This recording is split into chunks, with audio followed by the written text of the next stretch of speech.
This is an unofficial, fan-made audiobook. All original stories are owned by Wizards of the Coast. If you are enjoying these stories, please consider subscribing to my Patreon over at patreon.com/voxoraculum for some special patron-exclusive content. Thanks. On with the story. The afternoon air was bright and crisp as the detective and the escaped fugitive made their way along a shadow-swamped street, flanked on either side by looming buildings that somehow managed to look more sinister than architecture could explain.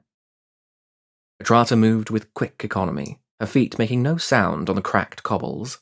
Proft's tread was heavier. For all that they walked side by side, there was a distance between them, like the Demir vampire was unsure about the company she kept. She kept slanting glances at Proft, a frown tugging at the corners of her mouth as she chewed on the questions she wasn't ready to quite ask yet. "You say this was the last place you remember being before you woke up at the party," said Proft, his tone mild, almost disinterested. Etrata hadn't known him long, but she could tell that tone for the trick it was. People would be eager to explain, to help him understand why he was wrong to dismiss them so easily. It was simply one of the more visible tools in a deep, deep toolbox. And even knowing it for what it was, she found the urge to explain rising in her chest. "Not quite," she said. "We are almost there." "I must admit I'm not as familiar with the Demir-controlled parts of the city as I ought to be," said Proft. "The Azorius are rarely welcome here, and now that I'm with the agency, we get surprisingly few calls to investigate in Demir territory. We don't enforce the law, we just help people answer the questions they can't answer on their own. Do those who fall under Demir's protection not ask questions?" "Not if they know what's good for them," said Etrata, stopping next to an apparently blank stretch of wall. She looked meaningfully at Proft. "This is where a gentleman averts his eyes." "I am nothing if not a gentleman," said Proft, turning his back ostentatiously. It was a gesture of good faith so vast it nearly took Etrata's breath away. Freeing her had been a surprise. Insisting on accompanying her to retrace what she remembered of her steps before the party had been more in line with her expectations. Of course, he wasn't just going to let her go. Not with a dead guild leader and a mystery to be solved. She raised her hands and let them dance across the seemingly ordinary brick wall, tapping the mortar here, pressing against the stone there. It was a complex pattern, years of practice allowing her to complete it in seconds. With a weary grinding sound, a section of the wall, slightly smaller than an ordinary door, shifted and slid inward, creating a crack large enough for her to wedge her hand inside. She didn't stop tapping as she slid her fingers into the gap, completing the part of the pattern that would keep the door from slamming shut on her hand. With a second groan, the door swung fully open, revealing a narrow, wooden hall with splintery floorboards, light shining through a single, cobweb-encrusted skylight. "You can look now," she said. Proft turned, clearly unsurprised by the appearance of a secret entrance. "I appreciate your cooperation with my investigation," he said. "Of course I'm cooperating."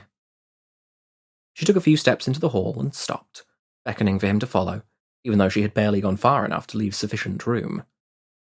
Proft raised his eyebrows and stepped through. Etrata took a step back, and the door slammed shut with a resonant crunching sound. Proft jumped, turning to look behind himself. "Is it work?" he asked. "Originally, although the builders are long dead, no one knows about this entrance but me. If someone manages to follow me here and slip through the door before it closes, as soon as I step off the pressure plate in the floor, they learn why that was a bad decision," she said, tone mild. "Fair enough." Proft moved to follow as she started walking again, heading for a less aggressive-looking door at the far end of the hall. "What do you mean, of course you're cooperating? Many wouldn't, innocent or not." "I don't remember going to that party, much less getting ready for it," said Etrata. "Where did I get the clothes I was wearing when they arrested me? There may be a dead member of the Selesnya Conclave stuffed in a box somewhere, waiting to be found. And if that's so, I don't remember killing them either. Do you remember everyone you've killed? Yes, she snapped. I'm a professional.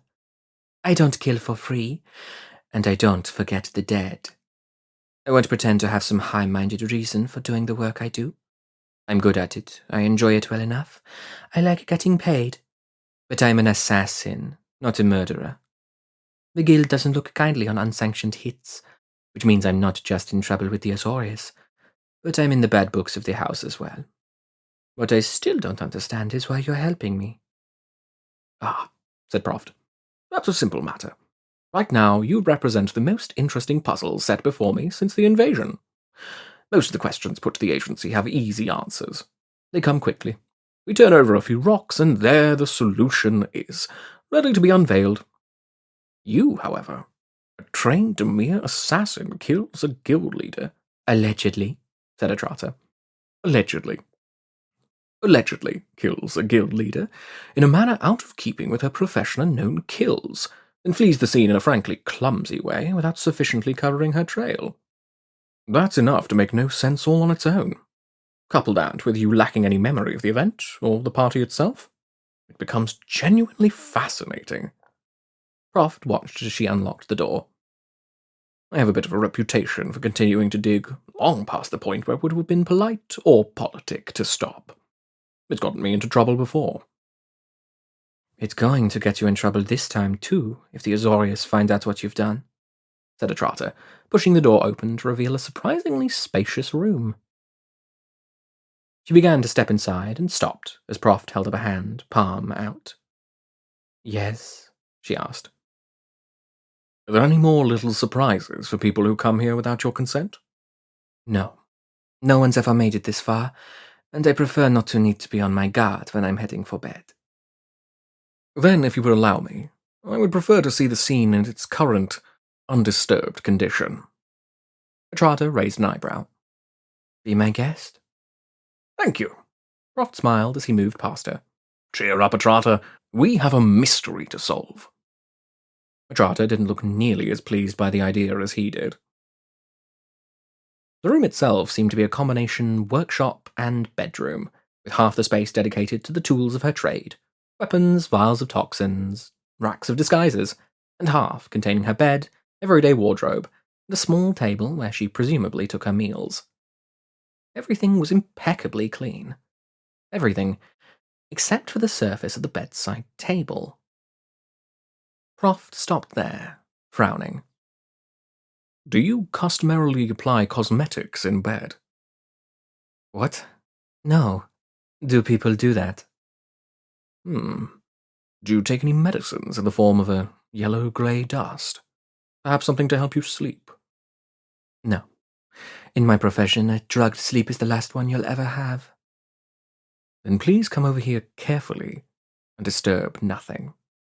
Unless you have a small jar prepared for poison that can be repurposed for collecting evidence. I'm afraid I was unable to request a proper investigator's kit while orchestrating your escape. Etrata crossed from the door to the workbench, grabbing a jar before moving to join Proft by the bed. Once there, she paused, following his gaze to the bedside table. There, dusted across the wood and onto the nearby pillowcase, was a fine, yellowish-grey powder. I have never seen that before, she said. I suspected as much. You have a knife. Etrata managed not to roll her eyes as she handed him both the jar and a knife he was sure she hadn't been carrying when he released her from custody. Ah well, if an assassin couldn't acquire a knife without being seen, they presumably wouldn't be an assassin for very long. Carefully avoiding any direct contact with the powder, he scraped as much of it as he could into the open jar before sealing it firmly. He held the knife out to Etrata, gripping one side of the hilt. I would clean this thoroughly before using it for any purpose, even murder, and do the same for this table and all the bedding. I don't know what this substance is, but I know it isn't anything I've seen before. Given the situation as it currently exists, I would theorize it has something to do with your missing time and the actions taken therein. But how did it get here? Asked Etrata. She took the knife by the other side of the hilt, whipping it across the room to embed in the wall. That is an excellent question, he said, holding the jar up to study its contents through the glass. Shall we move on to answering it? After the invasion, the citizens of Ravnica had learned to take the threat of contamination seriously. Etrata left without any of her belongings, say she could get a change of clothes and another bolt hole, one that didn't come with the risk of mysterious powder worked into the seams. She took the lead as they walked back down the hall, and Proft followed, careful to put his feet where hers had been. They were almost at the door when Etrata heard a thump and a strangled squeak from behind her. That was all the indication she needed of an attack in progress. For a moment, she considered continuing on her way. Few people knew about this particular hidey hole. Any one of them could have had their own grudge against Proft. If the detective were to mysteriously perish, there would be no one left who knew how she had escaped Azorius custody. She could walk out that door and disappear without a trace. Disappear into a city that thought she was a murderer, that would stop at nothing to see her apprehended, all because she'd allowed the only person who believed her innocence to die. Ugh. With a frustrated sigh, Trotter turned, pulling 2 more knives from inside her shirt, and leapt for the fight behind her. It wasn't a fight so much as an assault. Proft was on the ground, a figure in red and black crouching over him, a knife in either hand. He had his arms up to protect his face and throat. He was already bleeding from several shallow cuts by the time Etrata barreled into the figure and knocked them away, sending them several feet down the dimly lit hall. The attacker recovered quickly, refocusing on Etrata. Etrata matched them move for move, careful to keep herself between the figure and the fallen Proft. Finally, in a puzzled tone, the figure said, "Etrata?" Etrata stopped, straightening. She knew that voice. "Massacre girl? No one told me you were going to be here. This is my place. Where else would I be? I dunno. Azorius custody?" "I'm out," said Etrata flatly, not mentioning Proft's role in making that happen. If her fellow assassins believed she could escape from an Azorius prison, well, she wasn't going to disabuse them. The two began to circle in the close confines of the hall, Proft now between them, saying nothing but staring into the shadows with wide eyes. "I'm sure you understand why that was unexpected?" "About as unexpected as you here, in my hideaway, attacking my guests. How did you get in here, anyway?" Massacre Girl was good, but off her guard. She couldn't stop herself from glancing upward. Etrata swallowed a groan. "This skylight. I just had the traps on that reinforced last season. Heavy storms. You should have checked your tripwires for signs of decay." "Oh, that's a rookie mistake." Massacre Girl stopped circling. A painted red grin slashed across her pallid face, still luridly visible in the gloom. "Like I said, I didn't think you'd be here. I wouldn't have taken the job if I'd known you were out." "What's the job?" "They didn't pay for secrecy, so I was supposed to kill the man who caught you, leave his body as a warning to the agency to stay out of guild business, but if he's yours..." "Yeah, he's mine," said Etrata firmly. "I'm helping him find out who really killed Sagana." Massacre Girl looked surprised. "You mean it wasn't you? Have you ever known me to be that sloppy?" "Only when it comes to securing skylights," Massacre Girl said, and cackled at her own joke. The knives in her hands vanished back into her clothing. "Sorry about the confusion. They didn't pay me the friends and family rate." "They never do," said Etrata, putting her own knives away. "We good?" "We're good. Door unlocked?" "Yeah, let yourself out." "See you when you clear your name," said Massacre Girl before turning her attention on Proft. "Sorry." "About attempting to kill me?" he asked, all wounded pride and confusion. "No, about failing. Looks bad for both of us." She grinned abruptly, a flash of white teeth through her painted red smile. "There's always next time." She turned then, walking down the hall and vanishing out the door to the street. Etrata offered Proft her hand, levering him up off the floor. Are you okay? She didn't cut deeply, he said. I've had worse. You're lucky whoever sent her hired Rakdos, she said. Golgari and Demia assassins use a lot more poisons. When Proft looked alarmed, she laughed. Don't worry about it. If she'd poisoned her knives, it would have been with a blood thinner to make the arterial spray prettier, and you'd already be bleeding out. Was that a friend of yours? He asked, beginning to gather his dignity around himself once again. A colleague. She does good work. So buck up. Our association is already increasing your value. I'm sure that will be very gratifying when I'm dead, he said, and sighed. Now come along. We shouldn't lurk where there might be assassins waiting. Where are we going, anyway? To see an old friend of mine, not associated with the agency and hence witheringly unlikely to turn us in, who might be able to shed some light on what we've found. Proft untensed his shoulders, returning to his normal position of easy self-confidence. Shall we away? Just don't get attacked again. I can't call in too many favors for you, said Etrata. When last Kaya had seen Vitu-Ghazi, the great living guild hall had been dormant, so deeply damaged by the god Eternals that even the mighty city tree had been unable to sustain itself. She had known at the time that Vitu-Ghazi was not dead. If the guild hall had actually been destroyed in the battle, Selesnia's mourning would have been enough to tear the plane apart. Still, she hadn't been there to see the city tree assume its new form, and as she and Kellan set off to follow Judith's parting instruction, she had to wonder what they would find. What they found was a road leading into one of the city's rare park systems, the carriage driver who stopped when the road did, the edge of a vast, rocky moor that seemed to stretch all the way to the horizon. Sorry, sir and ma'am, said the driver, twisting around to address them through the small window behind him. But this is as far as we can go. You could have said as much when we told you where we were going, said Kaya, moving to get out of the carriage. I could have, yeah, he agreed, smiling tightly as Kellan got out and dropped their fare into his hand. Looking at Kaya, the driver tapped the Orzhov seal on his taxi license.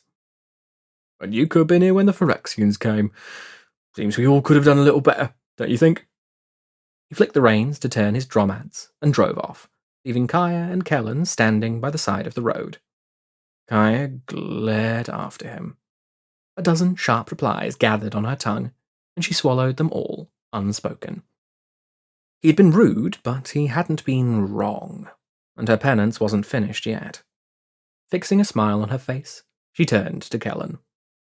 Looks like we're walking from here, she said. I don't know this park. Never been here before. Do you know the way to Vitu-Ghazi? I do, he said. Listen, Kaya. I'm sorry about Grandmaster Karlov. I know you two were friends. We weren't friends, Kaya said. Her relationship with Teysa seemed entirely too complicated to sum up like that. Well, you were close. I just wanted to say that I'm sorry. Did you come here alone? She asked. To Ravnica, I mean. His eyes popped open in surprise. How did you know? Come on, kid, give me some credit, she said. So, did you come here alone? No, Kellan said after a moment. A friend of my own came with me. Where is she now? Kaya braced herself for another sad story. The multiverse seemed so full of them these days. Instead, to her surprise, Kellan grinned. Oh, she's in the Rebel Belt, I think. Something about an ancient ruin? She doesn't really sit around waiting for my adventures to happen. Kaya blinked. She knew that this walking ball of sunshine should be annoying her by now, but somehow she didn't mind it. Huh. Well, Esram's going to be expecting us to check in sooner than later, so we need to get moving. Come on. She gestured grandly for him to lead the way, and after another moment of frowning at her, he started walking, striking across the moor in a straight line. Kaya followed close behind, stepping around rocks rather than phasing through them, For the moment, she wanted to exist on Ravnica, walking on Ravnican ground, solid and alive as Teysa would never be again. She couldn't think that way. She wrenched her thoughts back to the present, watching Kellan walk, staying close behind. The young agent hadn't complained about any of the strange things he'd been asked to do today. Visiting the Rakdos, now heading for V2 Ghazi. None of this could be ordinary for him. "What's V2 Ghazi doing all the way out here?" she asked. Kellan glanced back at her. "This park is part of the Conclave's holdings. After the invasion, the Guildhall was weak and needed to be semi-dormant for a while to recover its strength," he said. "Matt Selesnya told Trostani that V2 Ghazi needed space to put down new root structures if it wanted to return to its former strength, and she moved the Guildhall here. It's gonna take a long time, but this was deemed the best place for V2 Ghazi to reconnect with the plane and properly recover." Said Kaya. She'd never put that much thought into the lengths a tree, the size and power of V2 Ghazi would have to go to survive on a plane as urbanized as Ravnica, where every inch of dirt was deeded and exploited for the needs of the city. It made sense that Selesnya would have tucked away a few oases of whatever had been here before the city came, using them as living batteries for situations like this one. As if there had ever been a situation like this one before. Not for the damage done by the God Eternals. Even the Phyrexians might not have been able to harm V2 Ghazi enough to compel the tree to enter a period of dormancy. This was all uncharted territory.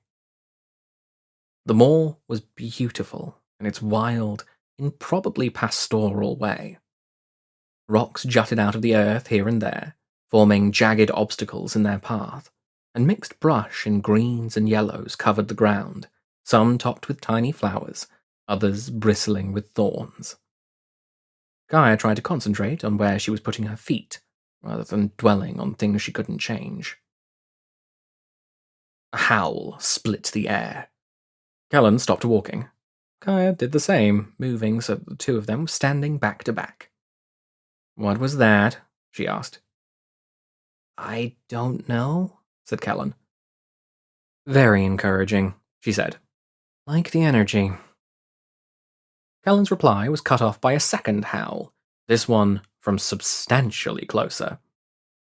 Kaya turned toward the sound, finally able to get a direction on it, and felt her entire body try to tense and relax at the same time. A massive white wolf was loping toward them, legs eating up the ground at an impossible pace as it closed, mouth open to reveal a full set of jagged, vicious-looking teeth. "Wolf!" said Kellan in a strangled tone. "Yup," said Kaya. "You sound way too calm about this." "I know that wolf," said Kaya. "Will that keep it from eating us?" Kaya paused. "Hard to say," she allowed, after a moment's consideration. She drew her daggers from where they rested against her hips. "Don't attack first, but feel free to defend yourself." Kellan still looked dubious, even as he pulled what looked like 2 small baskets from his own belt. His hand fit neatly inside, the woven latticework of the baskets lit up with elemental light before producing 2 short, curving swords. Kaya raised her eyebrows, looking impressed. "Nice," she said. "Now remember, defense only." The wolf continued running until it was 5 or 6 feet away, and skidded to a stop, and began to circle them, snarling. It seemed more interested in keeping them where they were than in attacking. "How are you so calm?" hissed Kellan. "I told you. I know this wolf," said Kaya. "His name is Voya. He won't hurt us unless he decides we're a threat." "So why is he here?" "I'm guessing we'll know in a minute." A piercing whistle rang out across the moor. Voya stopped circling and raised his head, ears perked up as he turned toward the sound. He didn't move away from them, however, and quickly returned his attention to the cornered investigators. Kaya and Kellan remained where they were, still standing back to back, when an elf in green and silver armor came loping across the moors to meet them. How he'd been able to get that close without being seen was anyone's guess. Magic, most likely, although not a kind Kaya herself knew. He stopped next to the wolf, setting a hand on Voya's shoulder.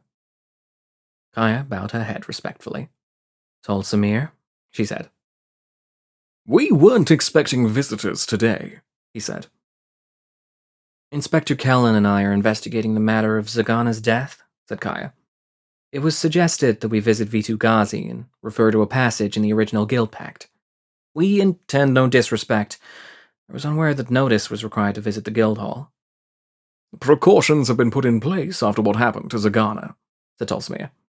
"I have heard rumor that she may not be the only guild leader to have been harmed. You might look within your own guild, Planeswalker Kaya." News of Tasa's death was spreading that fast. Kaya managed to suppress her surprise, barely, and only nodded.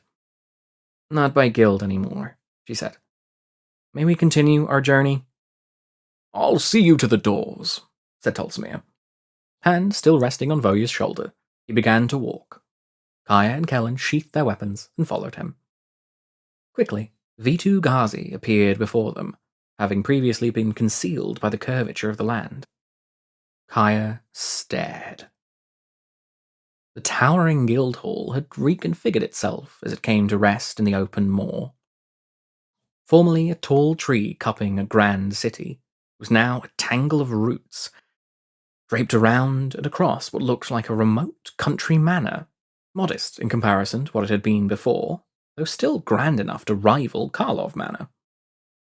Kaya knew the edifice couldn't be more than a year old, but it managed to carry the impression of having been there before, wood weathered by the passage of time, windows drooping slightly at the corners, as if they could no longer hold themselves entirely open. A single trunk still stood, taking the form of a gnarled oak that stood higher than the house itself, shading the roof with its branches, and roots broke the soil all around the foundation, making it uneven and rippled as the living sea. Tolsimir smirked as he looked at her, judging her reaction. "Like Ravnica itself, V2 Ghazi may be transformed, but still, the city tree stands. This way, Trostani will receive you." The door swung open as the group approached, apparently responding to their presence, and they continued inside, through the vaulted entrance hall, and past a guild checkpoint into a smaller, cozier receiving room. The walls were lined with bookshelves, clustered with volumes of Ravnican history, and at the center of the room, another oak tree grew. No, not another, the same oak. There was only one tree, after all. It was the tree outside, and the tree inside, and the manor itself.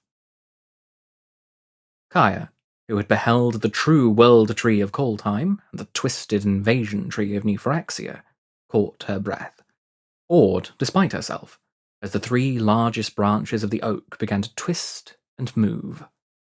Seamlessly, they became three women, seemingly human from the waist up, sinuously bending branches from the waist down.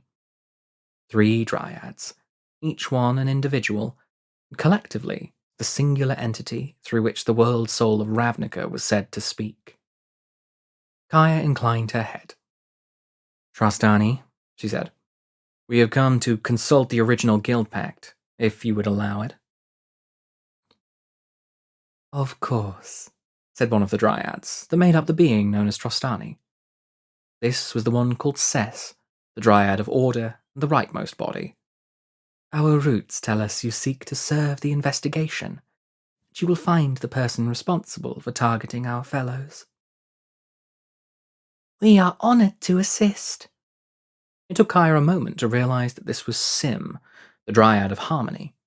She was on the left side of the thick branch from which they all grew. That was new. "We are told your former guild's leader has left us as well." "Tasa's death will be avenged," said Kaya stiffly. "Like all the deaths while you were gone?" asked Oba, the dryad of life. Her sisters turned on her, the three normally united dryads twining around each other as they returned to their usual accord. Oba was, Kaya noted, the central body now. Did that correspond to her influence on the tripart being? Life triumphant in the aftermath? She couldn't have said either way.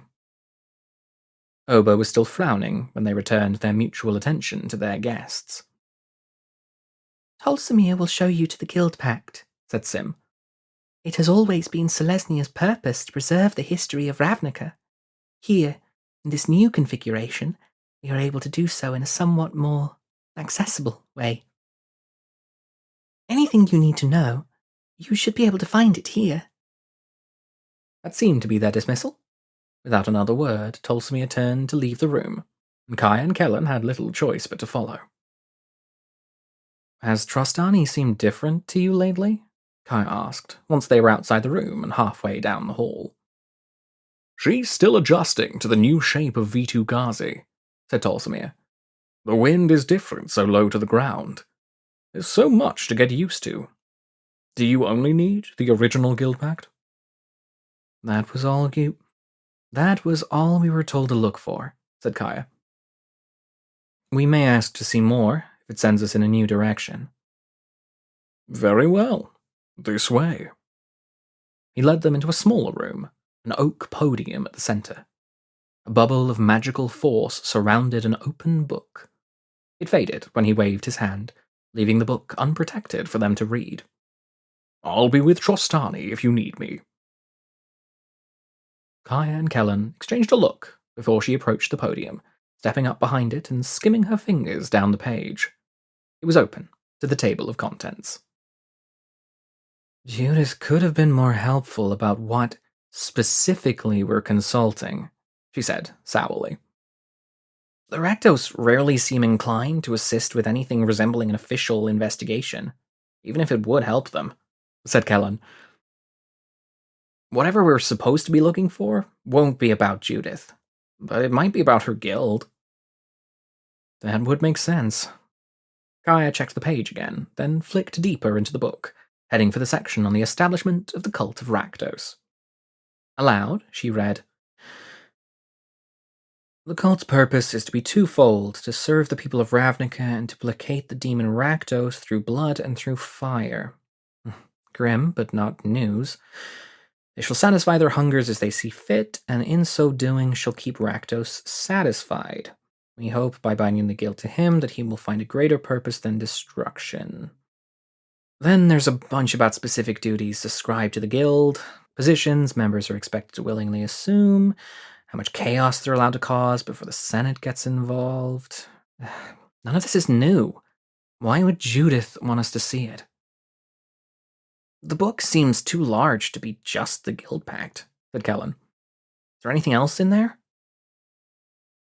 There's some history at the back of each section, explaining decisions that were made during the founding, so that future keepers of the Guild Pact can understand them better. Kaya flipped forward again, pausing a few pages later. It is the hope of the founders that, by binding the demon Rakdos to a people of his own, we can prevent his continuing to instill murderous rage in the citizens of Ravnica. This disruptive pastime has resulted in random slaughter and rampages, with even the meekest of people turning on their kin without warning or due cause. Slowly, Kaya looked up. Didn't Etrata say she didn't remember killing Zagana? She asked. Kellan nodded. Would Judith really implicate her own Perun? He asked, voice unsteady. To save her own skin? She might. Kaya stepped away from the book, mouth set in a grim line. We need to report this to Ezram as soon as possible.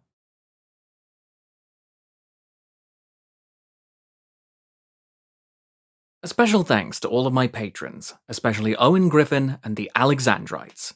Thanks for watching and for your continued support.